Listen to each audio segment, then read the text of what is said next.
Now, let's look into the pyrolysis process. Pyrolysis comes from two Latin words, pyro, meaning heat, and lysis, meaning separation. In other words, what we are doing is we're using heat to break down the plastic into its smallest molecular level. It's very important that we don't confuse this with burning the plastic. In our process, the actual flame that you might see in the furnace of the machines that we use never touches the actual plastic. In other words, the pyrolysis reactor functions more like a large oven. Sometimes we even call them the largest pizza ovens in the world. As a result of this, plastic which is loaded into the reactors gets heated from below, from the furnace area, while it gets turned and spinned over inside the reactor. Once the plastic becomes heated, it will begin to break down in two main elements.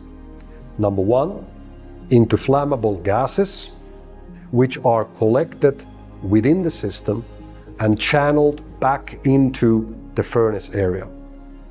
This is very important to keep in mind. With these gases, the system is able to operate on its own, by itself. We do not use any outside source of heating energy aside from what is generated from the plastic. We can, of course, but it's important to highlight that the entire process can be run independent from any outside source of energy, aside from some electricity that we use for spinning the electrical engines in the reactors. Now, aside from these gases, the plastic will also begin to turn into smoke. The smoke is collected and channeled through a condensation system where it is now turned into the liquid, being the pyrolysis oil. This is the process in its simplest form. Now, one of our reactors would typically be able to hold as much as 8,000 to 9,000 kilos of plastic per one batch. Batch is the term that we use for a single load, which is processed in one processing cycle. In order to run the machine in the beginning of the cycle, when the plastic is still cold, heat must be created. As I mentioned earlier, once the machine is up and running, after approximately 8 hours in the production cycle, there will be enough gases that are formed to actually run the heat source coming straight from the plastic. During the first 8 hours, we are able to use either some of the oil created on the previous cycle, or we could optionally use natural gas as well. Approximately 8 hours into the cycle, these gases begin to form, and after that the machine is able to run more or less independently from any outside energy source.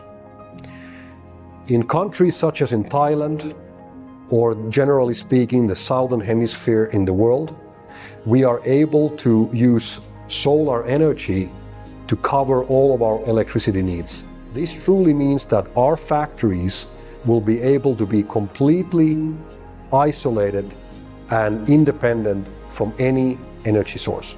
Once the oil is produced, our machines actually create two types of oil. We have a heavy fraction, which in character is very similar to diesel, and we have a light fraction, which is very similar in character to gasoline. These two types of oils are then either kept separate if required or desired by the off-taker, but at the moment and in most cases, our off-takers actually prefer these both fractions to be combined. Once the oil has been received from the reactor, we will place the oil into a standing container where it will remain for approximately 24 hours. During this time, any water which is formed by moisture which has been left in the plastic will now separate from the oil.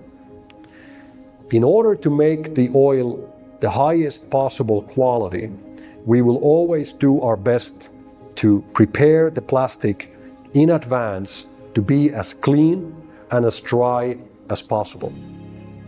At Corsair, we use both mechanical and manual sorting techniques where plastic waste is separated from mixed waste. This will ensure the best quality pyrolysis oil on the market.